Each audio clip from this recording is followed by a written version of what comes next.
जी अस्मा, आप भी जरा चेक कर लो। एहसन भाई, ऑन करना है या और किसी के लिए ऑन करना हो? सो बासिल एज यूजुअल रिकॉर्ड कर रहा है, रूहुल्ला भी कर रहा है, अस्मा भी कर रही है। It's up to you. बिल्कुल कर देता हूँ यार ऐसे, as long as you are using a laptop, it's fine with मी।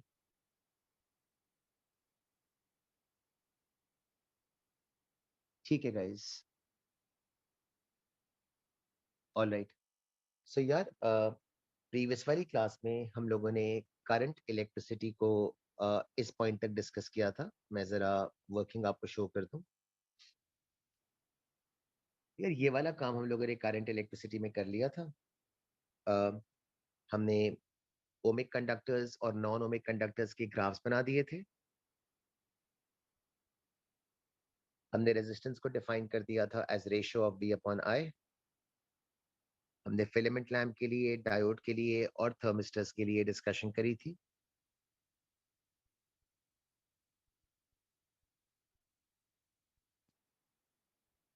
फिर इसके बाद we discussed factors which affect the resistance. उसमें रेजिस्टिविटी का फॉर्मूला किया था, यूनिट्स किए थे, डेफिनेशन करी थी।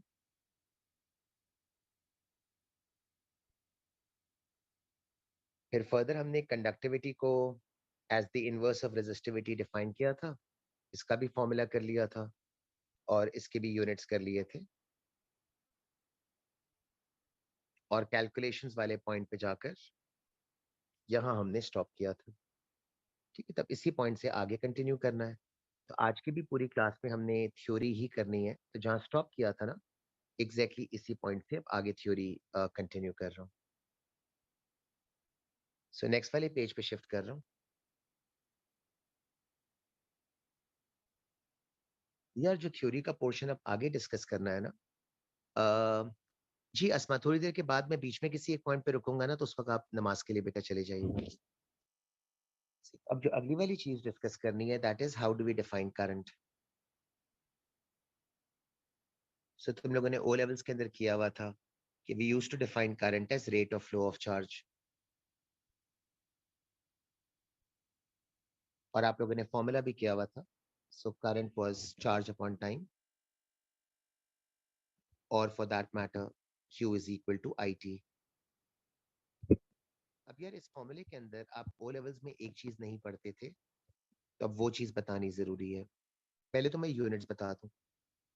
तो यूनिट्स के अंदर आपके पास करंट के लिए एम्पेयर्स भी होते थे और कूलम्स पर सेकंड भी सही है।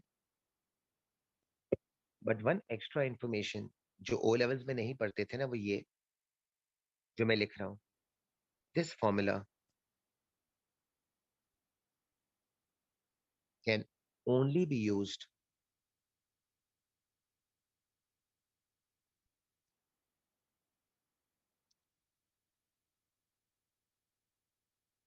To calculate charge when current remains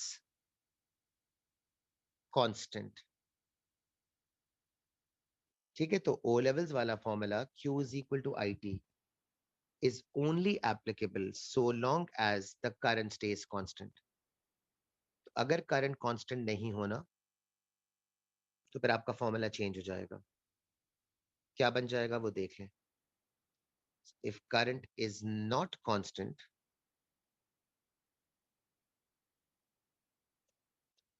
तो फिर आप टॉप वाला फॉर्मूला यूज करने के बजाय अपने उस फॉर्मूले को थोड़ा सा, ज्यादा नहीं, थोड़ा सा एडजस्ट करना पड़ेगा। और मैंने एडजस्टमेंट लिख दी है, AVG to signify average current. तो अगर आपके पास करंट कांस्टेंट ना हो, तो फिर आपका फॉर्मूला चेंज करके ये बन जाता है। So let me tell you कि दोनों फॉर्मूलाज में क्या फर्क है। अगर एग्जामिनर आपको ये क्वेश्चन देता है ना, इस तरह से अगर लिखा हुआ हो, a current of 200 milliamperes flows for a time of 8 seconds, calculate the charge। तो ये वर्किंग डायरेक्टली हो जाएगी, इसमें कोई इशू नहीं है। सो आप स्ट्रेट अवे कैलकुलेट कर लीजिएगा अच्छा, मैं कन्वर्ट भी नहीं कर रहा। इफ यू आर वंडरिंग क्यों कन्वर्ट नहीं किया, तो मैंने आंसर को मिली कूलम्स में लिख दिया है। करना चाहे तो बिल्कुल कर लीजिएगा, फिलहाल मेरे लिए रेलिवेंट नहीं था। लेकिन अगर क्वेश्चन ये हो, a current uniformly increases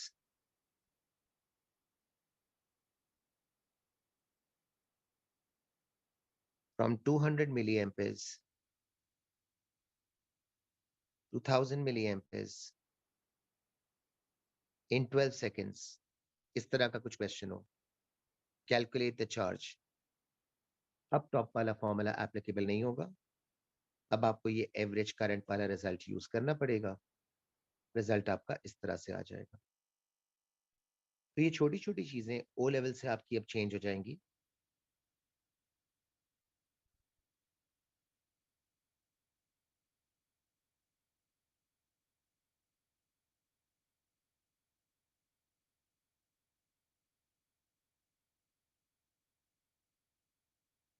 answer गलत हो तो मैं चेंज कर दूंगा, बाद में आप मुझे एड्रेस करके बता दीजिएगा।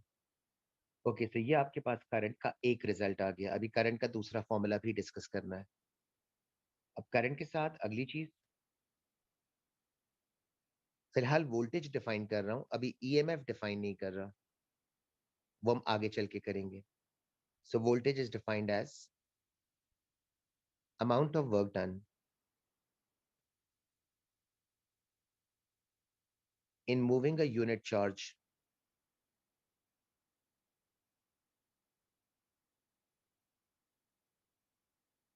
through the external circuit.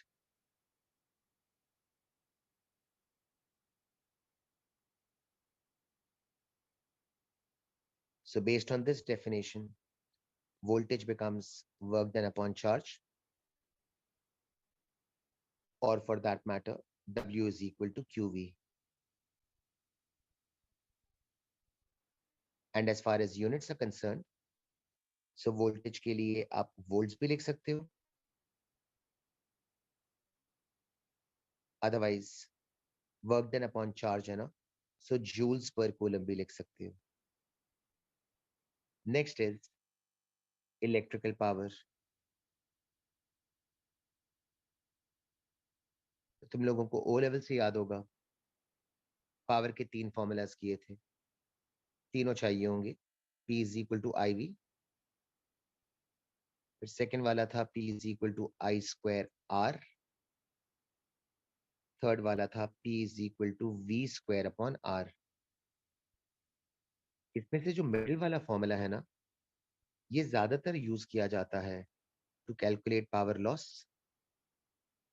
और टू कैलकुलेट पावर डिसिपेटेड।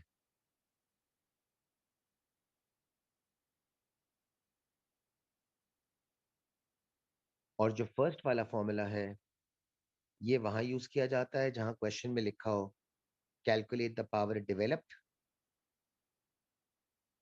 या लिखा हो कैलकुलेट द पावर प्रोड्यूस्ड,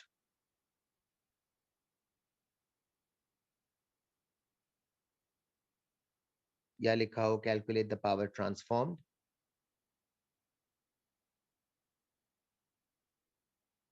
या लिखा हो calculate the power generated.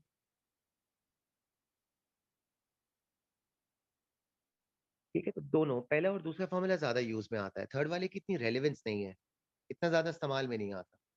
First और सेकंड वाले ज्यादा यूज में आते हैं। तो किस जगह कौन सा यूज करना है ना, वो मैंने रेड वाले मार्कर से आपको हाईलाइट करके दे दिया है। तो जरा टर्म्स को याद रख लीजिएगा, बिकॉज ये बाज़ औक़ात जरूरी होते हैं। और फिर इसी तरीके से आपने ओ लेवल्स के अंदर इलेक्ट्रिकल एनर्जी के भी फॉर्मूलाज पढ़े थे। So if you remember, energy was power into time. तो अगर आप पावर के सारे आंसर्स को टाइम के साथ मल्टीप्लाई करोगे ना, तो एनर्जी के आपके ये सारे कॉरेस्पॉन्डिंग आंसर्स आ जाएंगे। ये फर्स्ट हो गया, ये सेकंड वाला हो गया,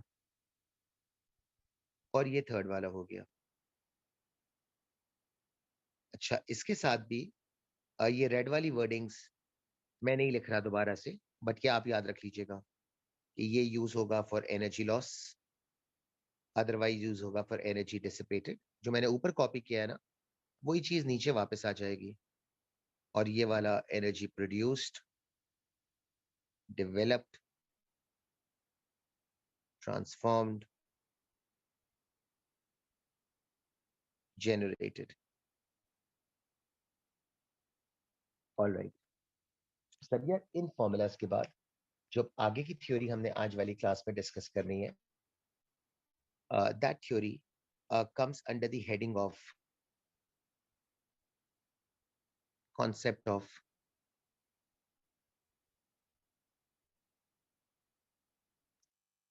drift velocity.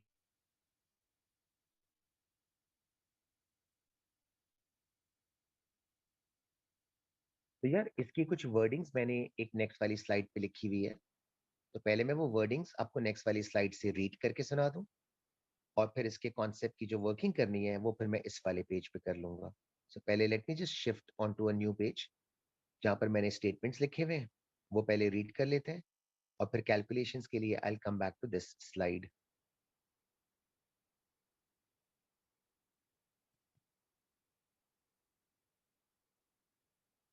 Can you be a little louder? हाँ, मैं माइक के करीब आ जाता हूँ। एक्चुअली मैं माइक के करीब हूँ, हो सकता है मेरी आवाज थोड़ी सी आज बैठी हुई है, तो इसलिए लग रहा हो। अब सही है। वो एक्चुअली बाज़ औक़ात ये होता है कि मेरा हाथ गलती से माइक पे चला जाता है, तो शायद हो सकता है इसलिए आवाज़ कम आती हो। अब ठीक है रुहुल्लाह? यस, सही है। हो सकता है वो बाय मिस्टेक शायद मैंने हाथ से माइक को कवर कर लिया हो। सो जनाब, पहले तो वर्डिंग्स देख लिया कि कॉन्सेप्ट ऑफ ड्रिफ्ट वेलोसिटी क्या है, और फिर इसकी एक्सप्लेनेशन का काम मैं नेक्स्ट वाले पेज पे करूँगा। ज़रा स्टेटमेंट्स केयरफुली देख लो। The diagram shows a metal conductor of length L and area of cross section A, when no potential difference is applied, comma, the electrons in the conductor move completely randomly, such that the net current flowing through the conductor is taken to be 0 amperes. What this first paragraph is telling you is कि अगर आप किसी conductor के across potential difference apply नहीं करते हैं, when there is no potential difference applied, then in that case, if I were to construct electrons in this conductor, so मैं electrons को बस ये dots बना के दिखा देता हूँ. So as long as there is no potential difference applied, तो देखा ये गया है, ये जो आपके पास electrons होते हैं inside the conductor, ये completely random directions में move कर रहे होते हैं. और random का मतलब है, you will see a few electrons traveling to the right, you'll see a few electrons traveling to the left, you'll see a few electrons traveling upwards, you'll see a few electrons traveling downwards. So the movement of the electrons, as long as no potential difference is applied, is such that कि वो बिल्कुल randomly move कर रहे होते हैं. Consequently, the effect of their movement kinds of cancels out, and that is why we say the net flow of current turns out to be 0 amperes. So this is what happens in a conductor when there is no potential difference applied.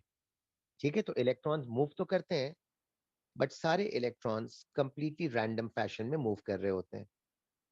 Consequently there is no net flow of current. Now moving on to the next paragraph, the wording says, आगे देखिएगा, when the ends of the conductor are now connected to a power supply.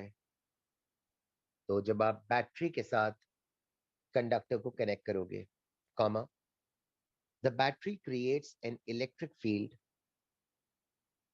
across the ends of the conductor. तो battery आपके conductor के ends के across एक electric field create कर देती है. This electric field influences all the electrons to now move in one particular direction. So this electric field forces the electrons to start moving in one particular direction. Hamza ने लिखा है kind of similar to dipoles. हाँ जी, जैसे O levels में magnetism में पढ़ते थे. So these electrons will now all begin to move in a singular direction, in one particular direction. फिर further आगे wordings लिखी है. As a result, flow of current occurs through the conductor. The speed with which the electrons now move through the conductor is given a special name, and this speed is known as the drift velocity of the electrons. Okay, so the term drift velocity refers to the velocity or the speed with which electrons start moving in a conductor once a potential difference has been applied across the conductor. दोबारा कह रहा हूं, the term drift velocity refers to the speed with which the electrons begin to move in the conductor once a potential difference has been applied across the conductor. तो usually हम drift velocity को v के symbol से represent करते हैं. तो theory वाले सारे स्टेटमेंट्स मैंने यहां लिखे हैं. अब ड्रिफ्ट वेलोसिटी को कैलकुलेट करने का फॉर्मूला क्या है ना, उसकी वर्किंग के लिए फिर मैं नेक्स्ट वाले पेज पे चला जाता हूँ. मैं डायग्राम इस तरह का दोबारा नेक्स्ट पेज पे बना दूंगा और वहां पर हम ड्रिफ्ट वेलोसिटी की कैलकुलेशंस कर लेते हैं. शिफ्ट कर रहा हूँ.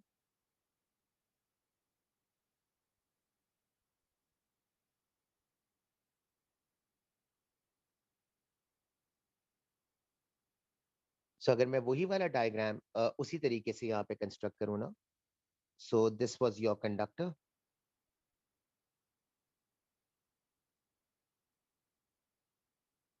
मैंने कंडक्टर की लेंथ को बेटा एल अज्यूम किया हुआ था और मैंने एरिया ऑफ क्रॉस सेक्शन को ए अज्यूम किया हुआ था. तो मैं एग्जैक्टली वही चीज यहाँ पे शो कर रहा हूँ. So the length of the conductor is L, the area of cross section of the conductor is a.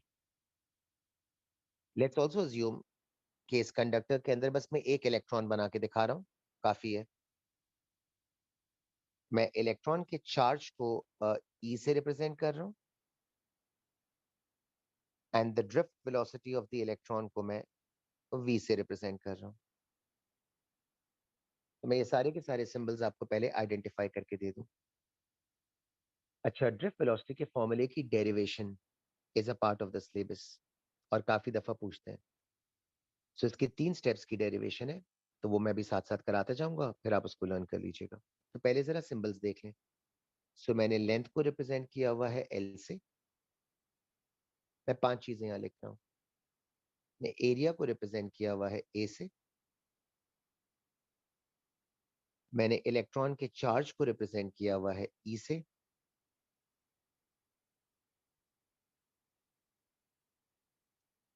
Drift velocity को रिप्रेजेंट किया हुआ है वी से.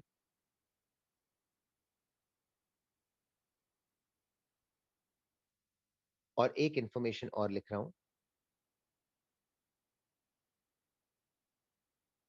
एन के बारे में. सो मैंने एन को यूज किया हुआ है to represent number of electrons present in 1 meter cube of this conductor.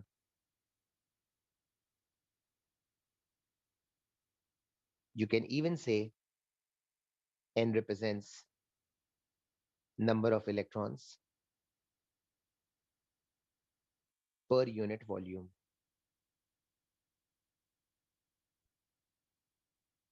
ठीक है, per unit volume का मतलब number of electrons present in a volume of 1 meter cube of this conductor. So examiner ये करते हैं कि ये 5 चीजों की इंफॉर्मेशन आपको दे देंगे. Length, area, charge of the electron, drift velocity, and number of electrons present in 1 meter cube of the conductor. और ये 5 चीजें देकर they will ask you, हमेशा यही क्वेश्चन आता है, show that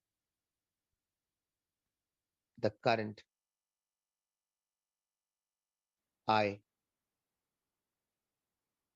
in this conductor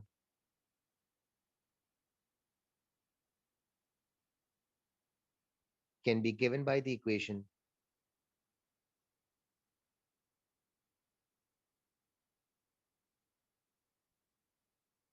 सो यार ये वाला शो करना जो है ना आपके रीसेंट पेपर्स में भी काफी दफा आया हुआ है। पहले आप जरा सिंबल सारे देख लें। तो जितने सिंबल्स मैंने क्वेश्चन में मेंशन किए हैं मैंने वो सारे के सारे सिंबल्स फाइनल आंसर में भी तकरीबन इंक्लूड कर दिए हैं, एटलीस्ट सारे नहीं तो मैक्सिमम कर दिए हैं। तो किस तरह से शो करेंगे ना उसकी एक वर्किंग देख लेते हैं। जैसे मैंने कहा इसकी वर्किंग इज बेसिकली तीन तीन स्टेप्स की वर्किंग है। तो अगर आपको लर्न करना है तो फिर आप इस तरह से लर्न कर लीजिएगा स्टेप वाइज। सो पहले फर्स्ट स्टेप, अगर 1 मीटर क्यूब में आपको गिवन है कि देयर आर n इलेक्ट्रॉन्स, तो आपका जो वॉल्यूम बनेगा ना इस सिलेंडर का वो वॉल्यूम बनेगा AL मीटर क्यूब। चेक कीजिएगा, area multiplied by length gives you volume. इसमें कितने नंबर ऑफ इलेक्ट्रॉन्स बनेंगे तो वो रिजल्ट ये आ जाएगा।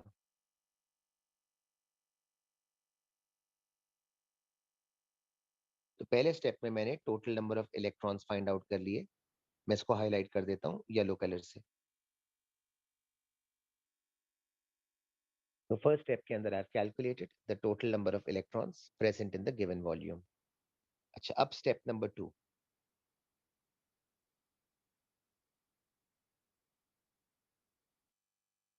एक इलेक्ट्रॉन का चार्ज आपको गिवन था E।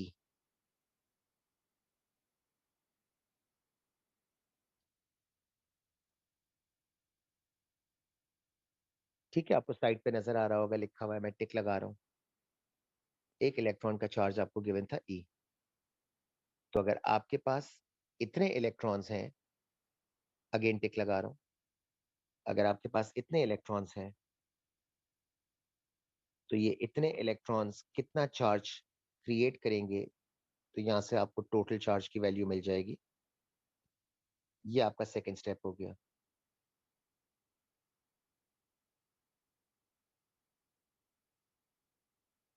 अब काफी स्टूडेंट्स कहते हैं सर टोटल चार्ज आपने क्यों निकाला। तो यार इसका सीधा साधा आंसर ये है कि करंट को प्रूव करने के लिए मुझे एक ही फॉर्मूला आता है which is total charge upon time. तो मेरे लिए शायद टोटल चार्ज निकालना इसलिए रेलिवेंट था क्योंकि अब मैं स्टेप नंबर 3 पे जा सकता हूँ। Current which is total charge upon time.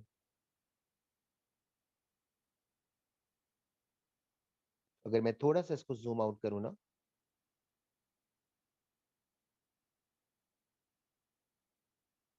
आपको नजर तो फिर भी आ जाएगा। सो मेरा फाइनल आंसर मैं यहाँ लिख रहा हूँ, जरा देख लीजिएगा। सो करंट के लिए आई,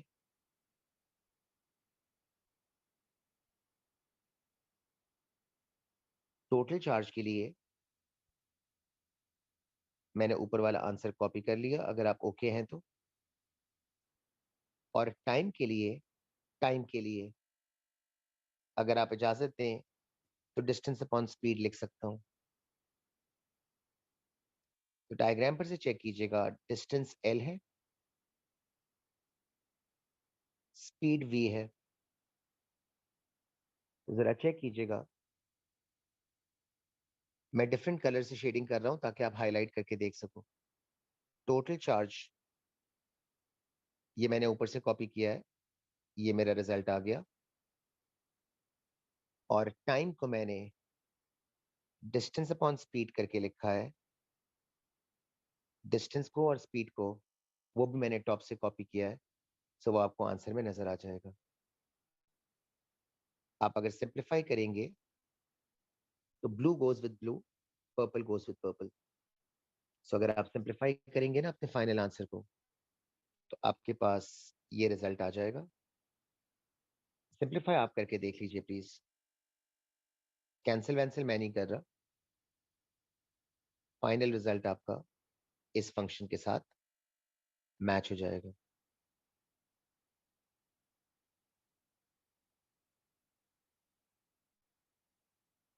सो करंट के अंदर जो चार टर्म्स आ रहे हैं ना, वो जरा चारों टर्म्स मैं रिपीट कर दूं ताकि आपको याद हो जाए, क्योंकि अभी इस फॉर्मूले को यूज करना है। So e charge of the electron, we, गलती से वी को वोल्टेज मत बना देना, वोल्टेज के लिए मैं हमेशा कैपिटल वी लिखूंगा अगर मुझे लिखना होगा तो, और ये ड्रिफ्ट वेलोसिटी है, इसके लिए स्मॉल वी।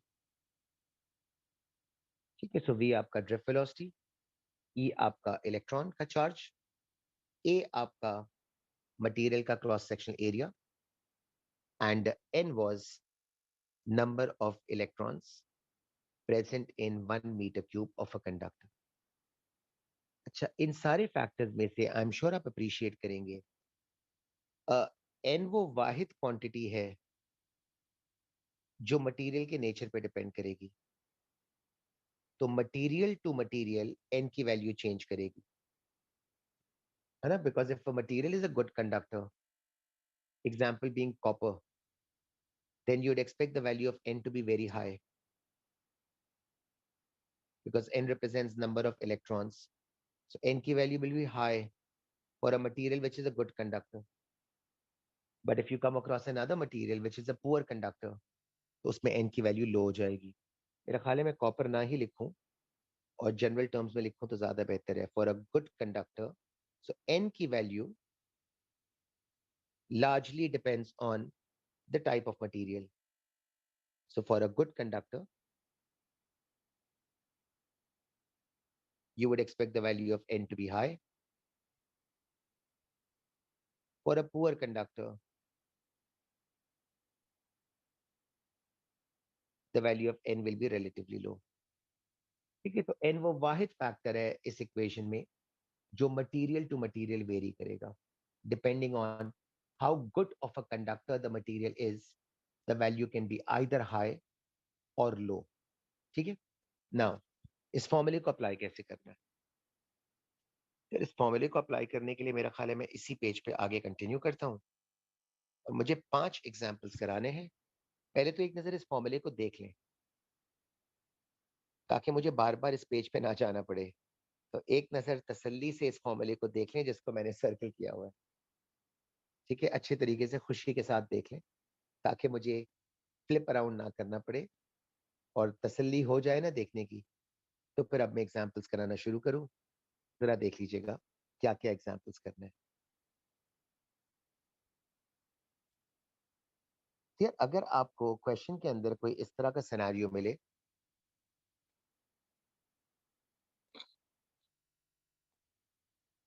ये पहला एग्जाम्पल है, मैं आई थिंक 1 2 3 4 करके ही लिख लेता हूँ।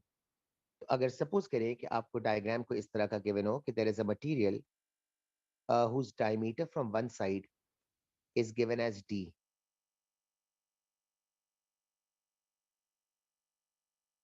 and as the electrons travel from this side, the drift velocity of the electron is given as v.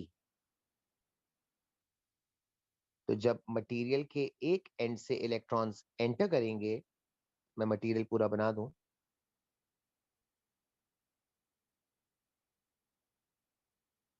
तो जिस तरफ डायमीटर आपका d है उस तरफ से I am assuming that the electrons will enter the material with a drift velocity of v.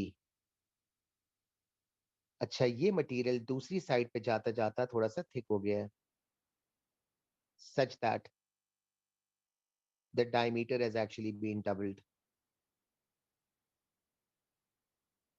So 2d, मैं material की लेबलिंग कर देता हूँ, एक साइड का नाम x कर देता हूँ, दूसरी साइड का y कर देता हूँ। तो अगर क्वेश्चन में ये पूछा जाए कि जब वही इलेक्ट्रॉन जो एक साइड से एंटर हुआ था तो उसकी ड्रिफ्ट वेलोसिटी v थी, जब वो ट्रैवल करता करता दूसरे वाले एंड तक पहुंचेगा तो उस पॉइंट पर इफ यू आर आस्क्ड इसकी ड्रिफ्ट वेलोसिटी का अमाउंट कितना बनेगा, तो जो ऊपर फॉर्मूला लिखा हुआ था ना, उस फॉर्मूले की बेसिस पर मैं ड्रिफ्ट वेलोसिटी का आंसर ऐसे निकाल सकता हूँ। द फॉर्मूला वाज इम्प्लीकेटिंग, फॉर्मूला वापस देख लें, ठीक है, ताकि मैं ड्रिफ्ट वेलोसिटी को सब्जेक्ट बना दूं। मैं कोशिश कर रहा हूँ फॉर्मूला आपको नजर आता रहे कम से कम थोड़ी देर तक के लिए।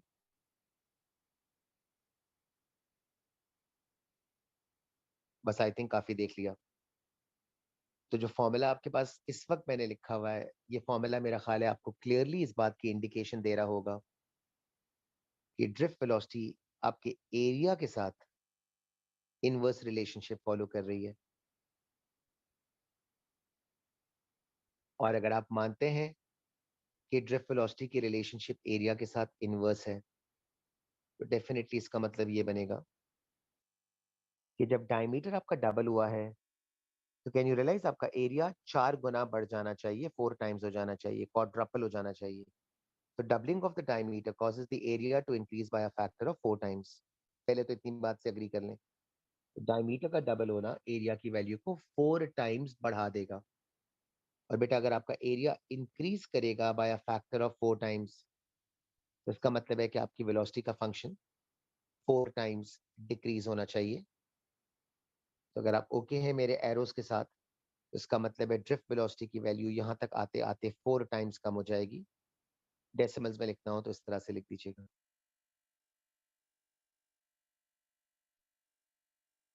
ठीक है।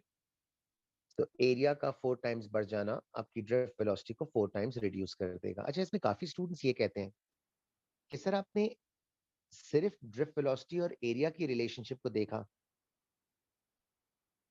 यहाँ 3 फंक्शंस और थे। वो कहते सर यहाँ करंट भी था, आपने उसको कंप्लीटली इग्नोर कर दिया। यहाँ ई था, आपने इसकी भी बात नहीं करी। यहाँ एन था, आपने उसकी भी बात नहीं करी। तो जरूरत ही नहीं पड़ी इन तीनों चीजों की बात करने की, बिकॉज ये तीनों तो कॉन्स्टेंट्स है। अच्छा, क्यों कॉन्स्टेंट्स है? एन आपके मटेरियल पे डिपेंड करेगा।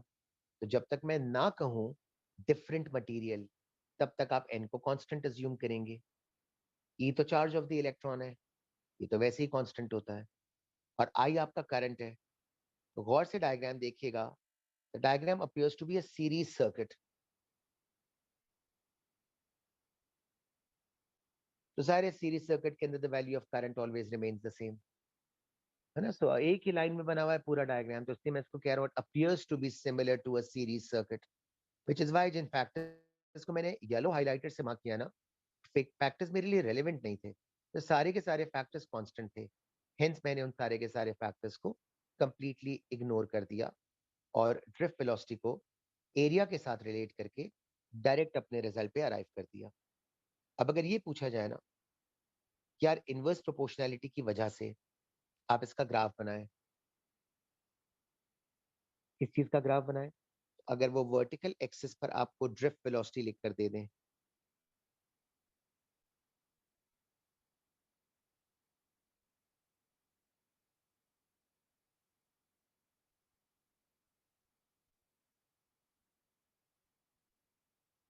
और हॉरिजॉन्टल एक्सिस के ऊपर अगर वो डिस्टेंस लिख कर दे दें, मैं थोड़ी सी देर के लिए इस डायग्राम को टैबलेट वर्जन में ले जाने के बजाय इसको वर्टिकल कर दूं, ताकि आपको देखना आसान हो जाए। तो अगर हॉरिजॉन्टल एक्सिस पे वो डिस्टेंस लिख कर दे दें, और वो डिस्टेंस यूजली इस तरह से मार्क करके दे देंगे, एक पॉइंट एक्स मार्क कर देंगे, टॉप से देखिएगा मैंने एक्स लिखा था, दूसरे वाले एंड को वाई मार्क करके दे देंगे, टॉप पे देखिएगा मैंने वाई लिखा हुआ था। और अगर आपसे पूछेंगे कि आपको ड्रिफ्ट वेलोसिटी का ग्राफ बनाना है,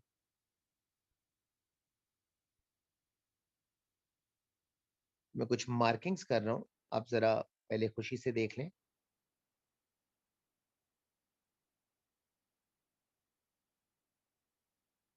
नंबर्स भी जरा डायग्राम से देखिएगा।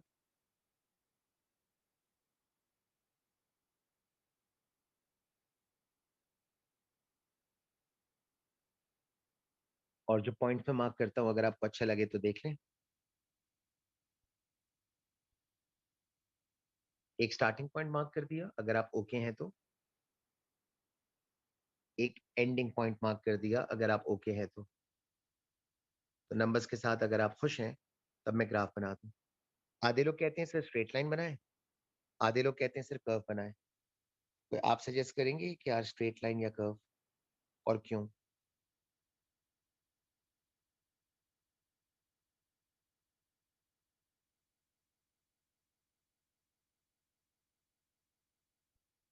जी जनाब, स्ट्रेट लाइन या कर्व और क्यों?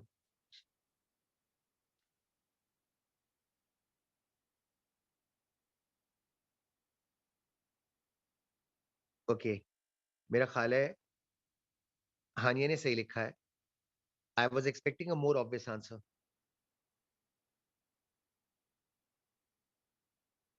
वैसे हानिया तुम्हारा स्टेटमेंट सही है। Why curve Vikrama?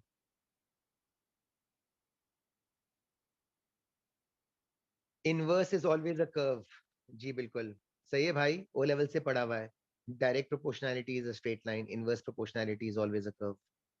ठीक है, सो हेंस कर्व बनेगा, बिल्कुल सही है, हानिया ने भी सही कहा था। अच्छा तो नहीं बन पाएगा, फिलहाल गुजारे वाला बना रहा हूँ। ठीक है जी। अब एक सेकंड एग्जांपल डिस्कस करना है, उसके लिए मेरा ख्याल है मैं नेक्स्ट पेज पे चला जाऊं।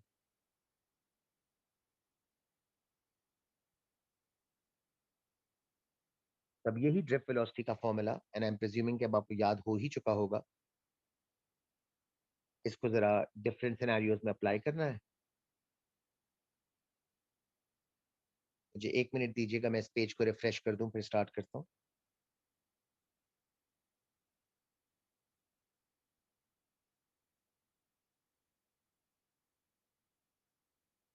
मैं एग्जाम्पल्स की लेबलिंग करते जाऊंगा ताकि आपको याद रह जाए।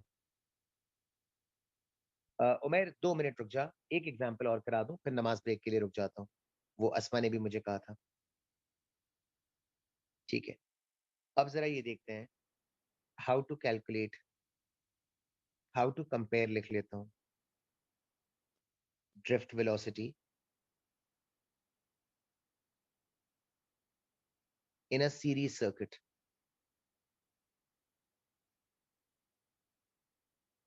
डायग्राम जरा केयरफुली देखिएगा।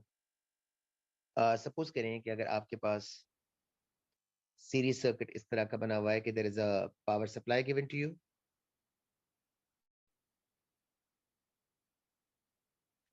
इसके साथ दो रेजिस्टर्स गिवन है।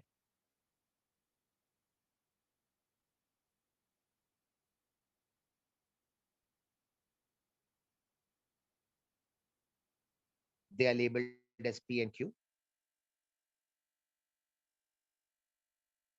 मैं इनिशियली अज्यूम कर रहा हूं कि they are both made of the same material.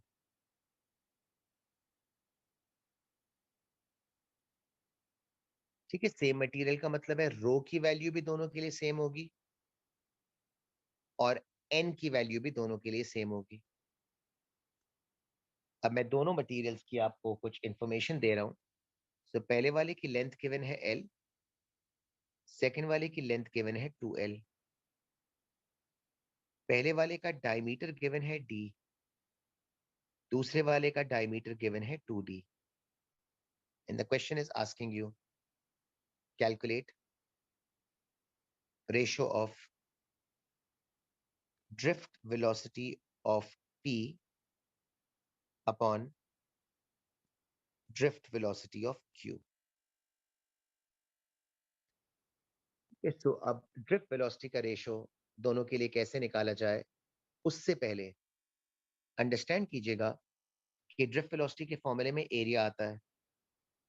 तो वर्किंग से पहले प्लीज एरिया के बारे में सजेशन कर लीजिएगा, बिकॉज फॉर्मूला आपका एरिया डिपेंडेंट है, तो इसलिए एरिया की जरूरत पड़ेगी। मैंने डायमीटर तो लिखा हुआ है, एरिया जरा मेरा ख्याल है आप खुद जज कर ले। A and 4A। अब मैं पहले फॉर्मूला लगा दूं, current divided by n A e. जो टर्म्स कैंसिल हो जाएंगे ना, वो आप जरा मुझे फिर बता दीजिएगा। Current divided by n A e. कौन से टर्म्स आउटराइटली मिटा दूं और फिर बाद में वैल्यूज लगाता हूँ। जिन टर्म्स की जरूरत नहीं है ना, वो पहले जज कर लीजिएगा। क्या क्या हटा सकता हूँ? देखो एन चला जाएगा, अलीजे ने सही लिखा है। ई भी चला जाएगा क्योंकि चार्ज ऑफ द इलेक्ट्रॉन भी कांस्टेंट होता है। आप लोग एक चीज और मिस कर रहे हैं, सीरीज सर्किट में करंट भी तो सेम होता है, तो आई को भी कैंसिल कर लेना चाहिए बिकॉज सीरीज सर्किट है।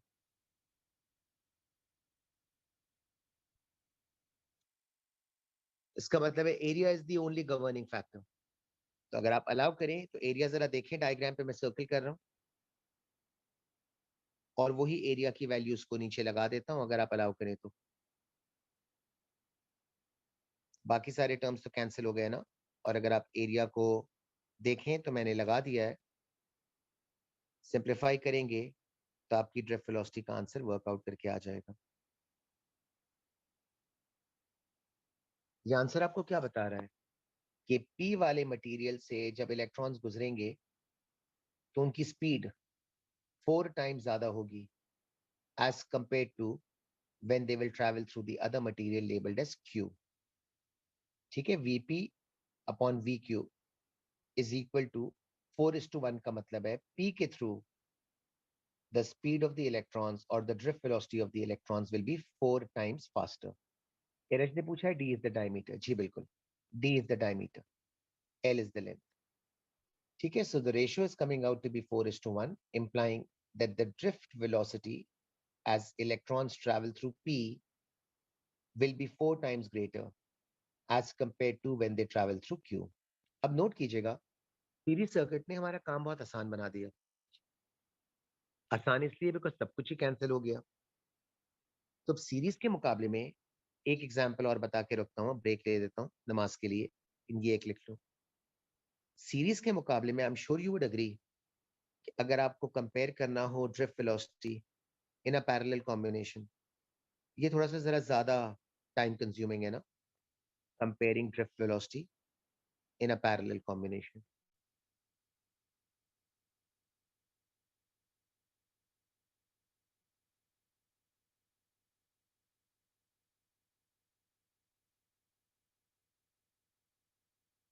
सो as you would see right now, parallel combination में थोड़ी सी एफर्ट ज्यादा आपको करनी पड़ेगी, क्योंकि सारी चीजें इतनी आसानी से कैंसिल आउट नहीं होंगी।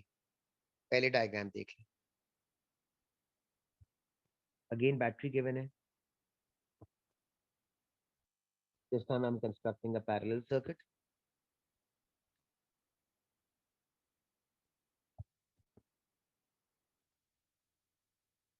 डायग्राम पे डिटेल्स प्रोवाइड कर रहा हूँ।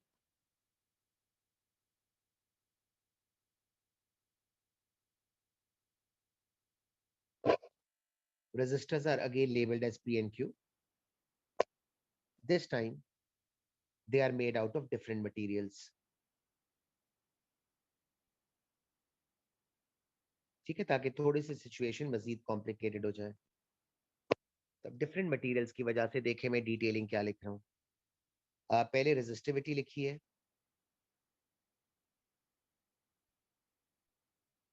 फिर एन की वैल्यू लिख देता हूँ, डायमीटर लिख देता हूँ,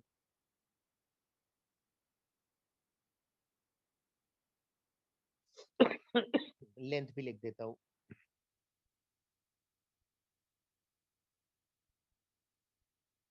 ठीक है, सो आई गेस मैंने काफी इंफॉर्मेशन दे दी है। D is the diameter, l is the length, rho is the resistivity, और n is number of electrons per unit volume. I think काफी डिटेल्स दे दी हैं। तब इसकी बेसिस पर if I ask you, first part देखें क्या पूछ रहा हूँ।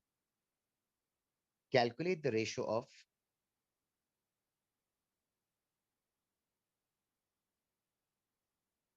Resistance of P divided by resistance of Q.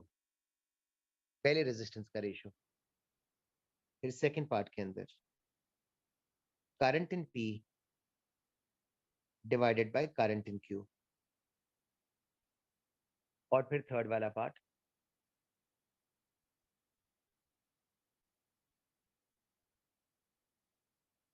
Drift velocity in P,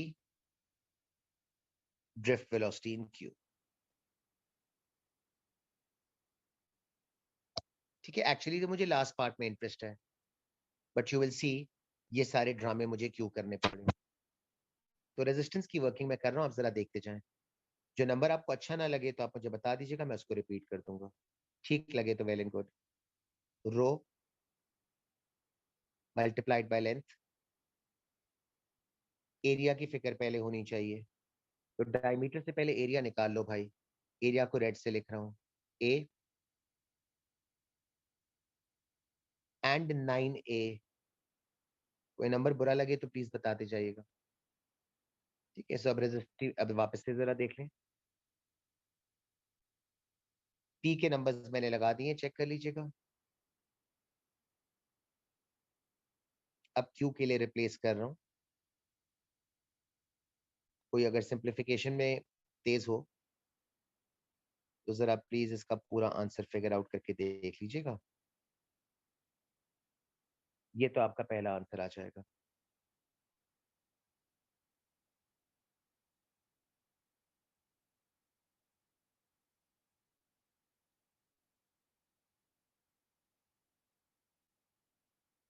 मेरी स्क्रीन पे कुछ आ रहा है? Okay Daniyal, V is not voltage, V is drift velocity. सही दानियाल, तुम उसको गलती से वोल्टेज अज्यूम कर रहे हो। मैं वोल्टेज को हमेशा कैपिटल V करके लिखूंगा, काइंड ऑफ लाइक दिस, और मैं ड्रिफ्ट वेलोसिटी को इस तरह से लिखूंगा। ठीक है, दोनों में डिस्टिंक्शन नजर आ जाएगी आपको। ठीक है, तो वो थर्ड वाला टर्म वोल्टेज नहीं है, ड्रिफ्ट वेलोसिटी। एनीवेज, रेजिस्टेंस का आंसर यार, अगर हमजा लोगों ने किसी ने वर्कआउट किया वो कैंसिल वैंसिल करके तो जरा मुझे बताइए। हाँ, कोई आंसर, जल्दी आंसर इसका। रेजिस्टेंस का आंसर यार मुझसे ही करवाओगे तुम लोग कैलकुलेट। चलो मैं ही कर देता हूँ, 6/1, 9/6। I think 9:1। बिल्कुल सही है। सेकंड पार्ट मैंने करंट का पूछा था। Now this should not be a problem. और करंट का आंसर आपको निकालने से पहले ही पता चल जाना चाहिए। उल्टा कर दीजिएगा, फ्लिप कर दीजिएगा।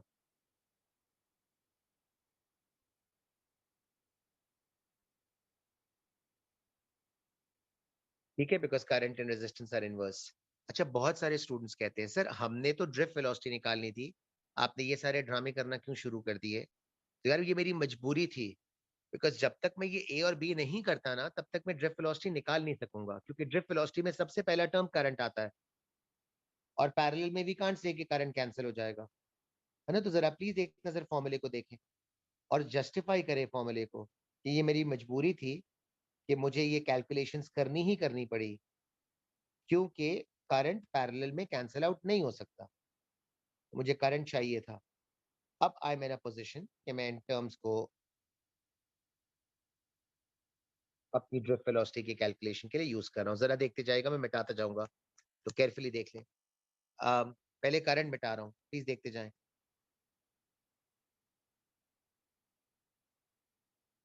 बल्कि मिटाता नहीं हूँ, वरना आप भूल जाएंगे कि मैंने क्या किया है। तो यार मिटाने के बजाय करंट के साथ नंबर्स लिख रहा हूँ। अगर आप ओके हो तो जरा देख लें।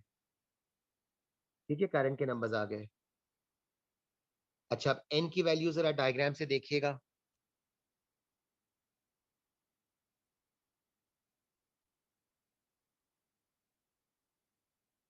मेरा ख्याल है आप अग्री करेंगे एन के नंबर्स के साथ भी। अब एरिया के नंबर जरा डायग्राम से देखिएगा।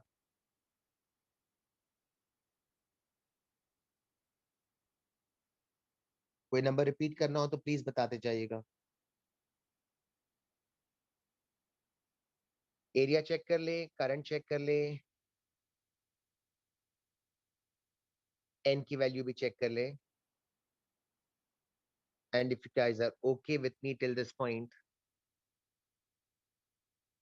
तो इलेक्ट्रॉन तो वैसे ही कैंसिल आउट हो जाएगा।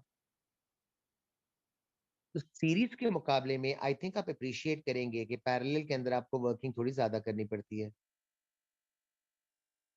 ना? और क्या वर्किंग करनी पड़ती है, तो प्लीज सोचिएगा। पहले आपको रेजिस्टेंस का रेशो निकालना चाहिए, ताकि उसको फ्लिप करेंगे तो करंट का रेशो आएगा, और करंट का रेशो निकालने के बाद फिर आप यहाँ मूव कीजिएगा, डायरेक्टली मूव मत कीजिएगा, क्योंकि ड्रिफ्ट वेलोसिटी के फॉर्मूले में करंट आता है। तो प्लीज ये सारा काम आपको देखना पड़ेगा, करना पड़ेगा, what ever the cases. Answer क्या बन रहा है जरा देख के बता सकते हैं फाइनल? 1:2, 2:1, 2:1। ठीक है, मैं 2-3 मिनट रुकता हूँ। अस्मा लोग और बाकी लोग जरा नमाज के लिए होकर आ जाओ। The moment you guys are back, let me know, तो फिर मैं स्टार्ट करता हूँ। ठीक है, जिन लोगों को नमाज ब्रेक के लिए जाना था, let me just repeat it once again. आप लोग होकर आ जाओ, और जब वापस आ जाओ तो मुझे प्लीज बता दो, ताकि फिर मैं स्टार्ट करूँ। ठीक है, स्टार्ट इन 5 मिनट्स। हारिस ने पूछा हुआ है, कह रहे शो द प्रीवियस स्लाइड। हाँ बिल्कुल।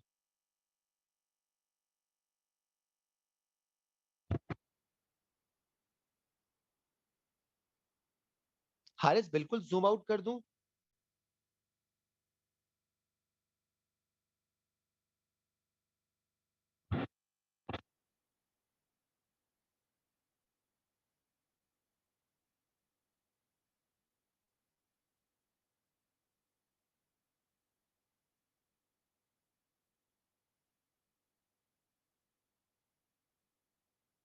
I think Haris this is the best I can do.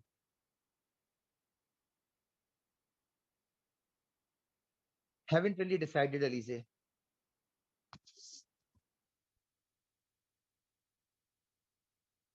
देखता हूँ यार। अच्छा गाइस, मैं 5 मिनट में आ रहा हूँ। तब तक ये लोग नमाज पढ़ के आ जाएं तो जरा प्लीज कमेंट कर दीजिएगा कि यू गाइस आर बैक। और हारिस तुम यहाँ से तब तक बेटा फॉलो कर लो जो भी हो। मैं आता हूँ, फिर आगे करा रहा हूँ।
ऑलराइट गाइस, उमर वापस आ गया है। What about Asma, are you back बेटा?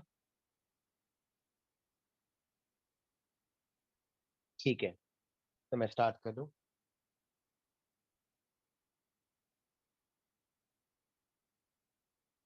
ठीक है, so this was the diagram for comparing drift velocity in a parallel combination, जो जरा ज्यादा टेक्निकली एडवांस था, क्योंकि सीरीज में करंट सेम रहता था.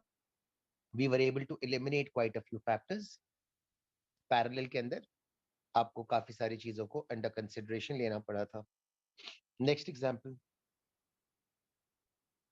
सीरीज और पैरेलल सर्किट के अलावा ये भी कंडीशन एग्जिस्ट करती है. So how can we compare drift velocity? ये एग्जांपल 4 हो जाएगा I believe. How can we compare drift velocity in series and parallel circuits? इसमें दोनों का कॉम्बिनेशन आ जाएगा.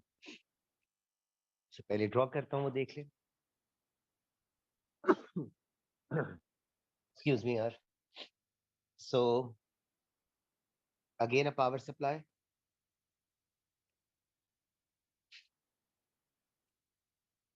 Now the combination comprises of two resistors in parallel, then one in series. एक P है, दूसरा Q है, तीसरा R है.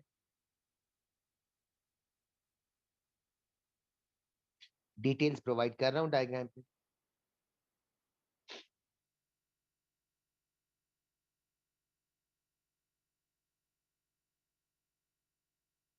ऑलराइट, सो मटेरियल पहले अज्यूम कर लेता हूं सेम है.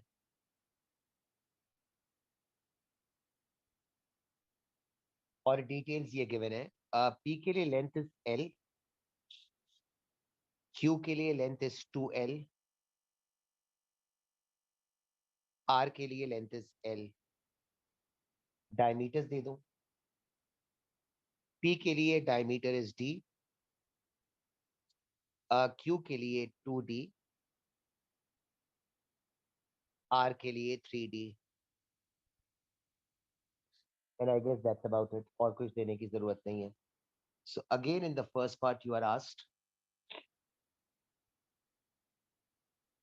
कि आपको रेशियो कैलकुलेट करना है for resistance of P upon resistance of Q. Second part के अंदर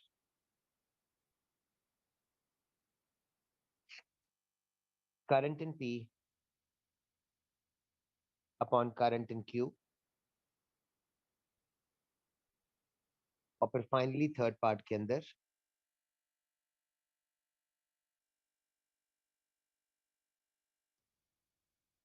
drift velocity of Q upon R. Before you start giving me the answers, पहले एरियाज को सॉर्ट आउट कर लो. डायमीटर D के लिए I can go with area A. Diameter double हो जाएगा, area 4 times हो जाएगा. डायमीटर 3 टाइम्स हो जाएगा, एरिया 9 टाइम्स हो जाएगा. फर्स्ट पार्ट में मुझे P और Q में इंटरेस्ट है, तो आप बस P और Q की डिटेलिंग को देखिएगा, इससे काम चल जाएगा. तो जरा देख लीजिएगा नंबर्स और मुझे सजेशन करते जाएं, मैं लिखता जा रहा हूँ साथ साथ. नंबर्स भी चेक कर लें. मटेरियल सेम है, दोनों के लिए रो आ जाएगा. लेंथ एरिया, अगेन रो लेंथ एरिया. रेजिस्टेंस का आंसर आई बिलीव 2:1 आ गया.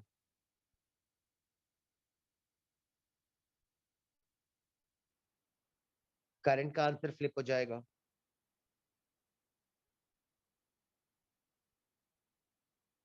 1:2. ठीक है, तो रेजिस्टेंस का आंसर तो डायरेक्ट आ गया, फॉर्मूला बेस्ड. फ्लिप किया, करंट का भी आंसर आ गया. अब जरा करंट के आंसर को गौर से देख के समझने की कोशिश करो, करंट का आंसर क्या कह रहा है.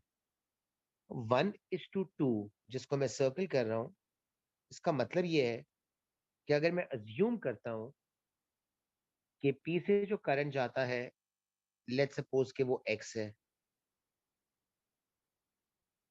तो you would allow me to say कि Q में जाने वाले करंट का अमाउंट आई कैन सेफली से कि वो 2x होगा, है ना, 1:2 है ना, और R से जाने वाला करंट आपको अच्छा लगे या ना लगे 3x हो जाएगा।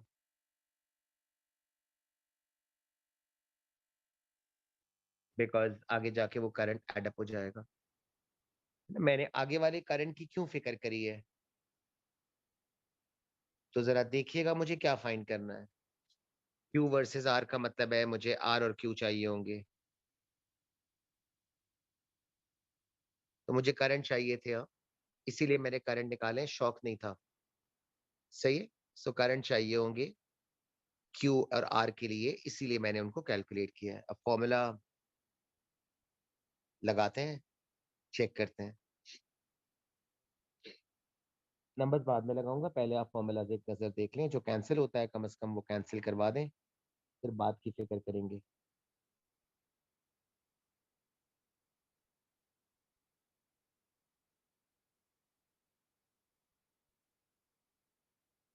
जो टर्म्स चले जाएंगे ना, उसमें से एन बेटा रिमूव हो जाएगा, ई भी रिमूव हो जाएगा, और जो बच गया, मैं उनके नंबर्स अगर आप इजाजत दे तो लगाता जा रहा हूँ।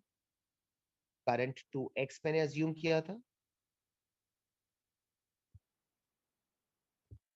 दूसरा वाला करंट 3x अज्यूम किया था। तो अगर आप ओके हैं तो जरा देखते जाइएगा, 2x एंड 3x, और मेरा ख्याल है एरिया 4a और 9a। और मुझे तो नंबर्स ठीक लग रहे हैं, आप जरा अपने हिसाब से देख लें। करंट चेक कीजिएगा, 2x एंड 3x, मैं सर्किल कर रहा हूँ, ठीक है, और एरिया चेक कर लीजिएगा, उसको भी सर्किल कर रहा हूँ, 4a एंड 9a। सिंप्लीफाई आप जरा करें please. So series parallel circuit की कॉम्बिनेशन में भी we can actually work out the ratio of the drift velocity.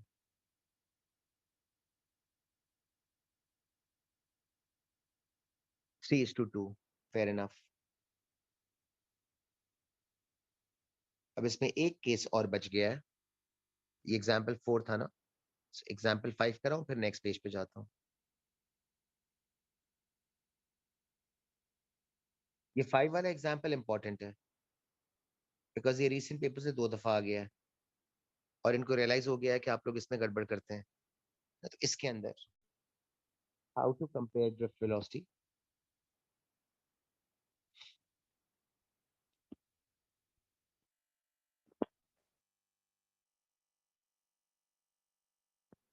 In a series circuit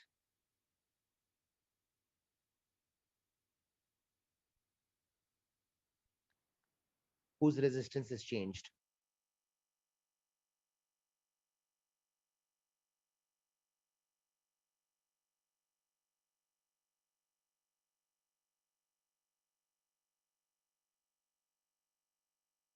मुझे 2 डायग्राम्स बनाने पड़ेंगे, जरा चेक करते जाइएगा।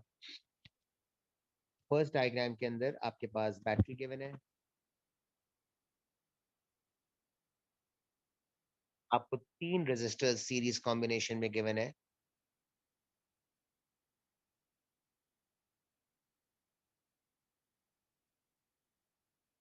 मिडिल वाले का नाम मैं वाई रख देता हूँ, लेफ्ट और राइट वाले आइडेंटिकल है, लेफ्ट और राइट वाले आइडेंटिकल है, उनका नाम एक्स रख देता हूँ।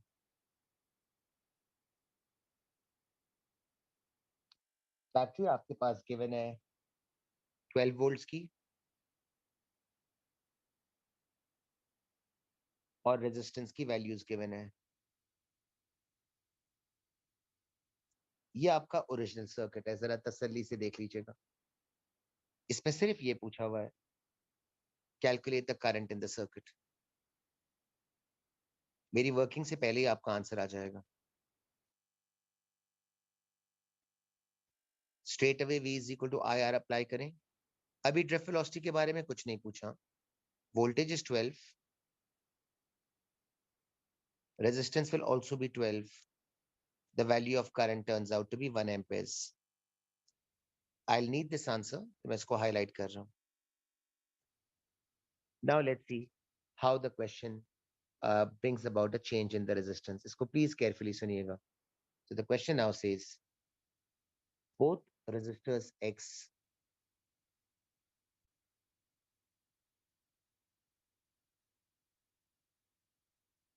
are replaced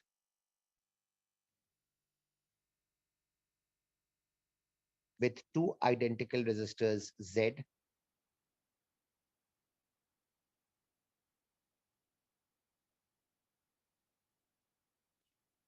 made of the same material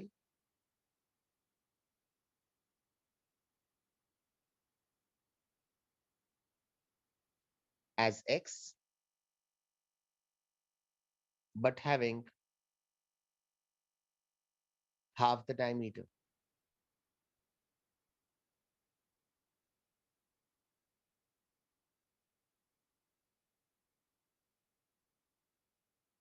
Calculate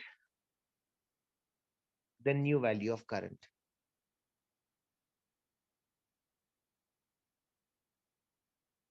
जब तक मैं सर्किट बना रहा हूं तब तक आप सिर्फ क्वेश्चन की वर्डिंग्स को पढ़ लें. सो मैंने y को नहीं बदला, y अपनी जगह पर रहेगा, बीच वाला. लेफ्ट और राइट वाले दोनों रिमूव करके उनकी जगह पर z आ गया.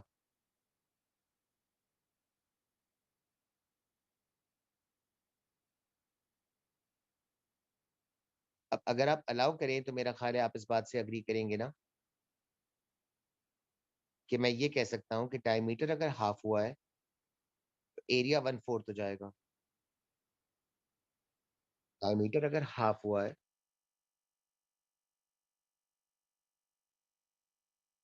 सो एरिया 1/4 हो जाएगा. और अगर एरिया 1/4 हो जाएगा तो रेजिस्टेंस 4 टाइम्स बढ़ जाएगी. मेरे जुमले पे जरा कॉन्सेंट्रेट करें. डायमीटर हाफ हुआ है तो एरिया 1/4, और अगर एरिया 1/4 हुआ है तो रेजिस्टेंस 4 टाइम्स बढ़ जाएगी.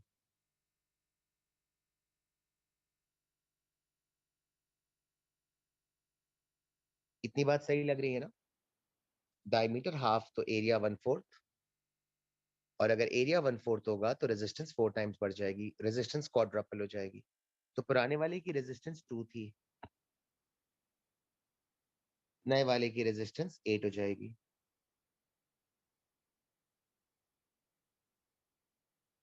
और अगर आप ओके हैं सर्कल वाले टर्म्स को देखने आप, तो न्यू करंट तो डेफिनेटली आ सकता है. एक ही लाइन में निकाल लेता हूँ. मेरा ख्याल है मेरे निकालने से पहले आप में से काफी लोग आंसर ऑलरेडी जज कर चुके होंगे. तो करंट की न्यू वैल्यू अगर आप फॉर्मूला अप्लाई करके देखेंगे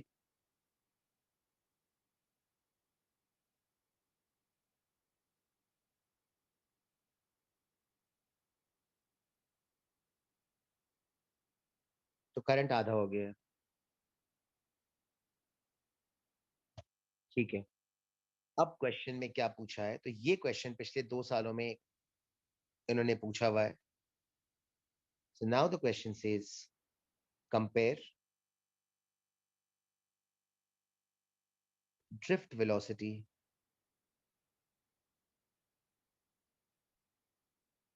in z with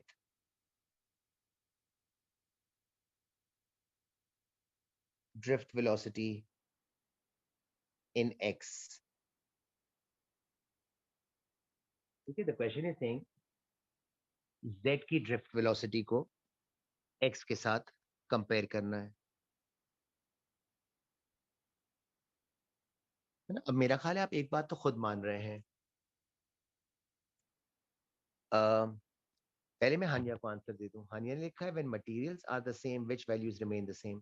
सो दो चीजें हानिया, रो की वैल्यू रिमेन्स द सेम और n की value remains the same. So rho and n remains the same if the materials are identical. ठीक है. अच्छा, coming back to this question. So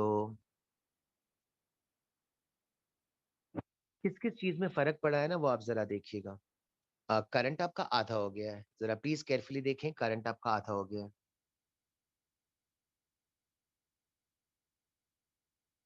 और area आपका क्वार्टर हो गया है.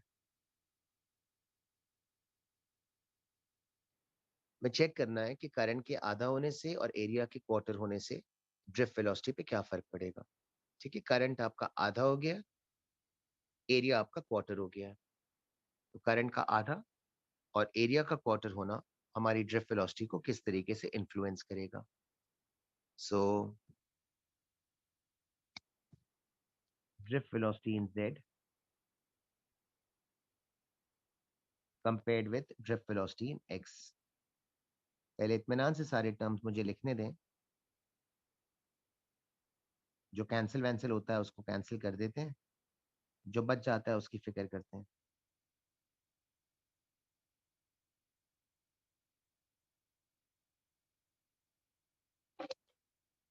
ठीक, अगर आपको ये फॉर्मूला सही लग रहा है तो सबसे पहले तो आप मुझे अलाउ करेंगे n को कैंसिल करना और e को कैंसिल करना। ये दो टर्म्स तो चले गए। ठीक है, अब करंट आपका आधा हुआ है, जरा प्लीज चेक कीजिएगा। आपको पुराना वाला करंट नजर आ रहा होगा 1 एम्पेयर और नया वाला करंट भी नजर आ रहा होगा 0.5।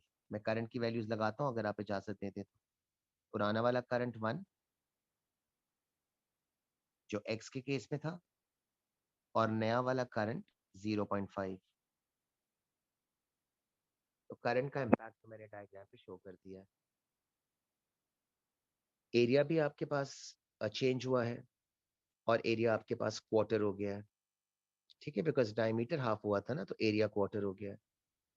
तो पुराना वाला एरिया अगर 1 था तो नया वाला एरिया क्वार्टर हो गया है। तो मैं 0.25 करके लिख देता हूँ अगर आप अलाउ करें तो।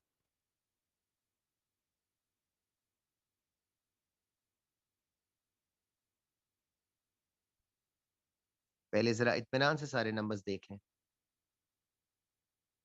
ठीक है, पुराने वाले में करंट एक्स वाले में 1 था और जेड वाले में आधा हो गया था।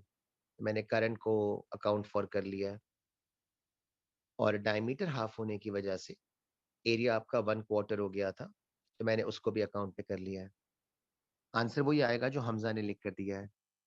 पहले जरा कुछ लोग आंसर के लिए मुझे ओके कर दें। तो ये एक एग्जाम के पार्ट पे पूछा हुआ था।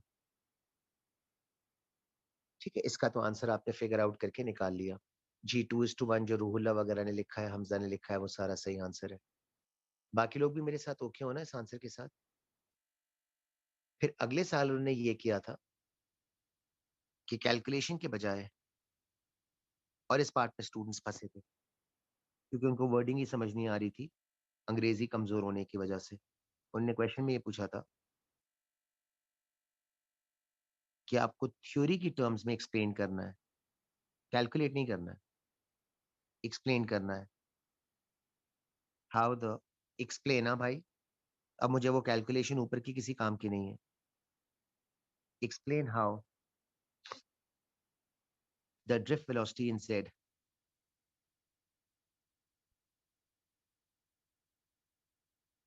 कंपेयर्स।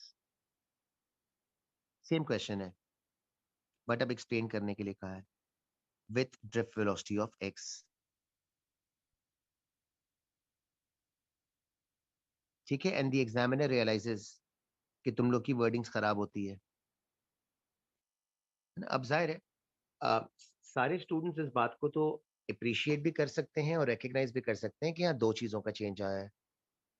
करंट आपका आधा हुआ था और एरिया आपका क्वार्टर हो गया था, 1/4 हो गया था, है ना। यही चेंजेस आए थे। एक्सप्लेनेशन में देखें आपको एग्जामिनर क्या एक्सपेक्ट करता है कि वर्डिंग्स आपको क्या लिखनी है। आंसर इस तरह से दीजिए। Drift velocity in this case depends on two factors: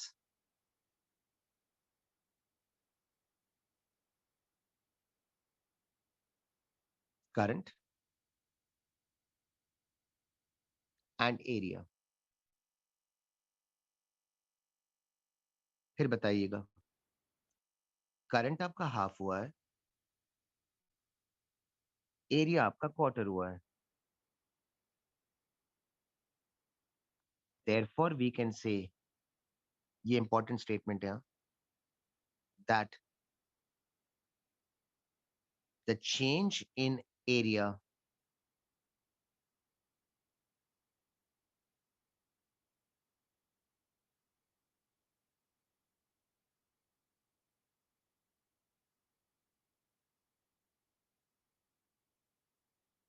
outweighs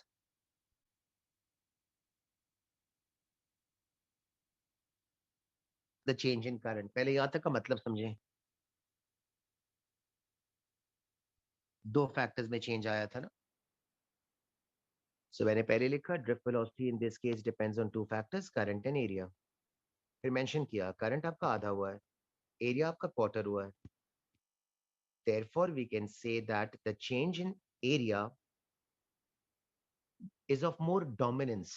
तो मैंने इसीलिए लिखा है outweighs the change in current. What my statement is implying is कि current का change इतना relevant नहीं है जितना relevant area का change है, because current सिर्फ आधा हो रहा है, area quarter हो रहा है, तो area में आने वाला change ज्यादा significant है.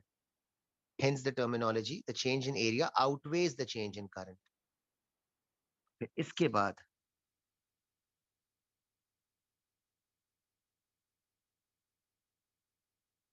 करंट की टर्म से मत बात कीजिएगा, एरिया की टर्म से बात कीजिएगा, बिकॉज एरिया का फैक्टर ज्यादा इंपॉर्टेंट है. इसके बाद ये मेंशन कीजिएगा कि drift velocity is inversely proportional to area.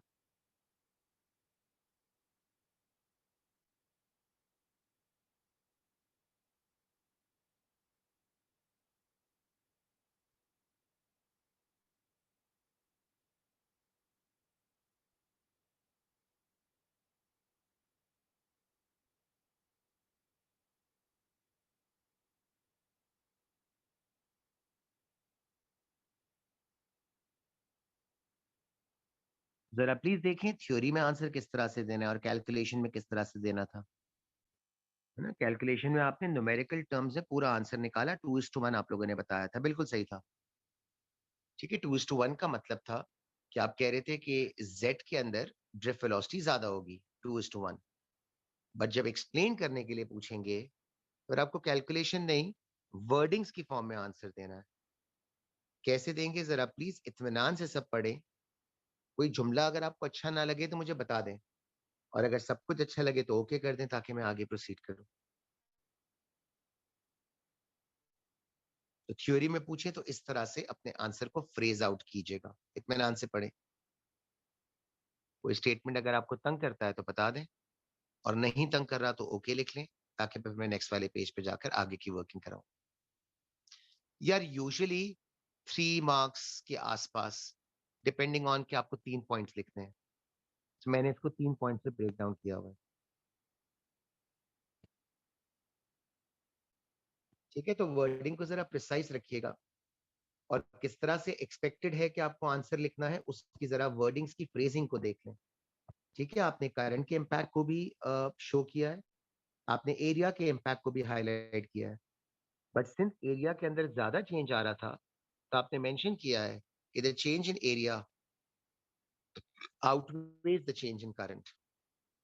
And since area की वेलोसिटी के साथ इनवर्स रिलेशनशिप है, तो फिर आपने फाइनल स्टेटमेंट लिखा है कि एरिया का कम होना आपकी वेलोसिटी को इंक्रीज करेगा. ये तकरीबन वैसा ही आंसर आ रहा है जैसे कि आप लोगों ने मुझे ऊपर बताया था, बस ऊपर आपने न्यूमेरिकल टर्म्स में आंसर बताया था, और अब आपने थियोरेटिकल टर्म्स के अंदर आंसर की वर्डिंग्स को लिखा है. ठीक है, मैं प्रोसीड कर जाऊं, मेरा ख्याल है कि आप लोगों ने यहाँ तक फॉलो कर लिया है. तब ड्रिफ्ट वेलोसिटी के बाद जो अगली वाली वर्किंग करनी है, मेरा ख्याल है नेक्स्ट पेज पे शिफ्ट कर जाता हूँ. To reach this conclusion shouldn't we still need to do the working, वो तुम्हारी मर्जी है. वैसे मेरा ख्याल है वर्किंग करने की जरूरत तो नहीं है. ये कैलकुलेशन की बेसिस पे तुम्हारा आंसर आ जाएगा जो इस वक्त तुम्हारी स्क्रीन पर आ रही है, और ये कैलकुलेशन एग्जामिनर खुद आपसे करवा लेगा. सुहानिया, तुम्हें इसके अलावा कोई और कैलकुलेशन तो नहीं करनी पड़ेगी ना. This calculation should be enough for you to give theoretical answer, and this calculation the examiner will make you do at some point और द अदर. हाँ, आई मेंट दैट ओनली. हाँ, तो ये वो खुद ही करवा लेगा. सो इसके अलग से मार्क्स आपको मिलेंगे, ठीक है। So the examiner will make you calculate the current in the previous part, then the current in the new part, diameter की भी इंफॉर्मेशन वो आपको दे देगा, एंड देन थ्योरी वाले पार्ट पे वो मूव कर जाएगा। तो you will have enough information जिसको गैदर करके आप अपनी थ्योरी के पार्ट्स को kind of phrase out properly कर लोगे। Are we stopping at this point? नहीं, नो, हम आगे चल रहे हैं। अभी एक आध वर्किंग और कराऊं, एक सेकंड ना, जरा पेज फ्रेश हो जाइए।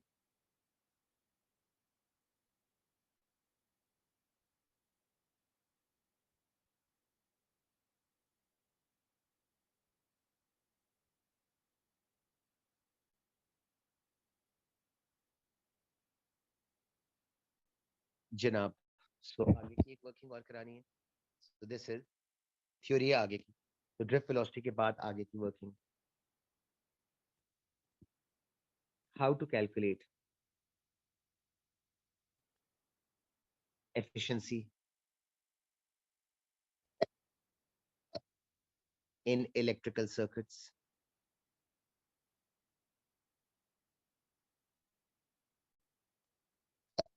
ठीक है, सबसे पहले तो you need to clearly appreciate the idea, रफली the same time as waves, length wise उतना ही है।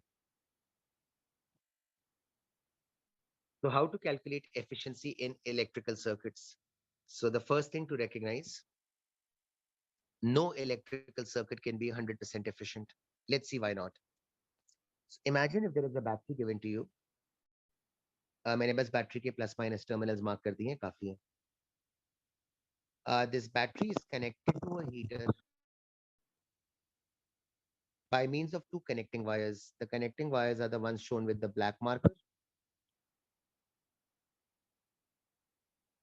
and the heater is shown as the red colored box.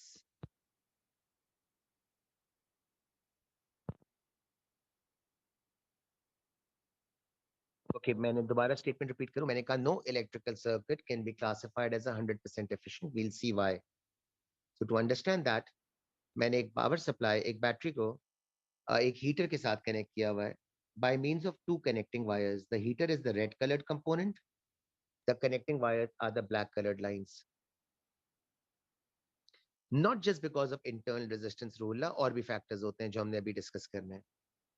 So imagine कीजिएगा, the power rating of the heater is 1200. So the heater operates on a power of 1200 and it requires a voltage of 240. Let's also assume that the connecting wires, the ones which I'm circling right now, the connecting wires have a resistance, and imagine that the value of the resistance,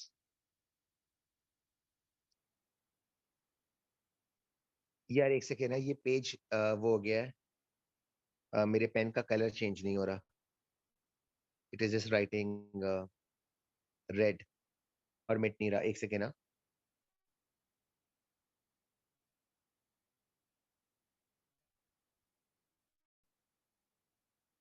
शुक्र है पहले पता चल गया, वरना पूरा लिखने के बाद आइडिया होता। आई वाज सेइंग कि इसका पावर आपके पास 1200 था, इसका वोल्टेज आपके पास 240 था, और मैं ये कह रहा था कि जो कनेक्टिंग वायर्स हैं जिनको मैंने सर्कल किया था, तो अब दोबारा नहीं कर रहा सर्कल, इनकी रेजिस्टेंस सपोज करें 4 ohms गिवन है। So now in the first part you are asked, calculate the current supplied to the heater.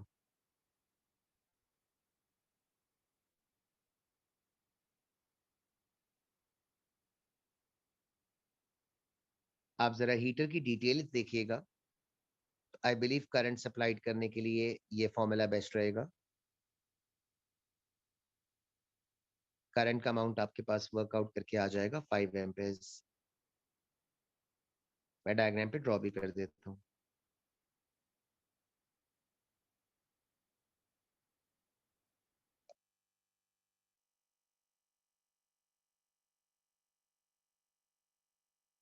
अब सेकंड पार्ट लिखा है और इसकी वर्डिंग जरा केयरफुली देखिएगा।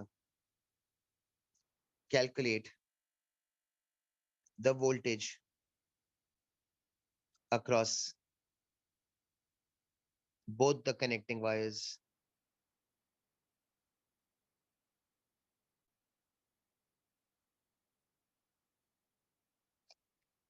So if you're wondering ना connecting wires को voltage क्यों मिलेगा, तो इसका सिंपल सा रीजन है, इनके थ्रू करंट फ्लो कर रहा है और ये रेजिस्टेंस ऑफर कर रहे हैं। तो अगर आप सॉर्ट आउट करेंगे तो ईच कनेक्टिंग वायर डिजायर्स कि उसको 20 वोल्ट्स मिलना चाहिए। तो ऊपर वाला कहता है मुझे 20 वोल्ट्स दो, नीचे वाला भी कहता है मुझे 20 वोल्ट्स दो। यानी कि लिटरली जो वोल्टेज आपका जाया हो जाएगा ना दोनों के अक्रॉस, वो आपका 40 वोल्ट्स हो जाएगा। ये आपका बिल्कुल बेकार में जाया हो गया।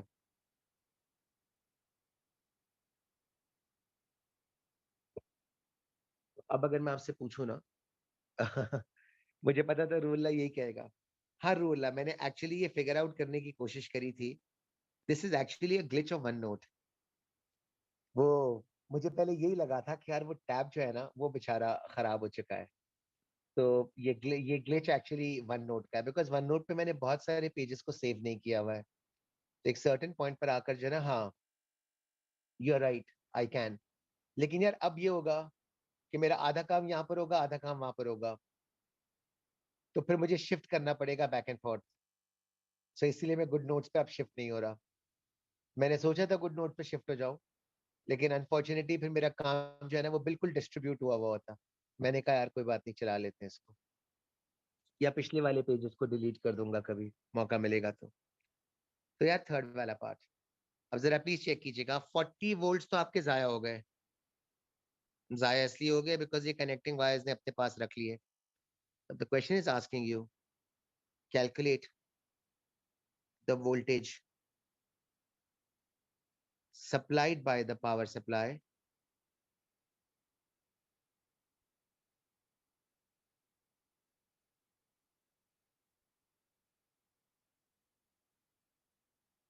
for the heater to operate at its normal capacity.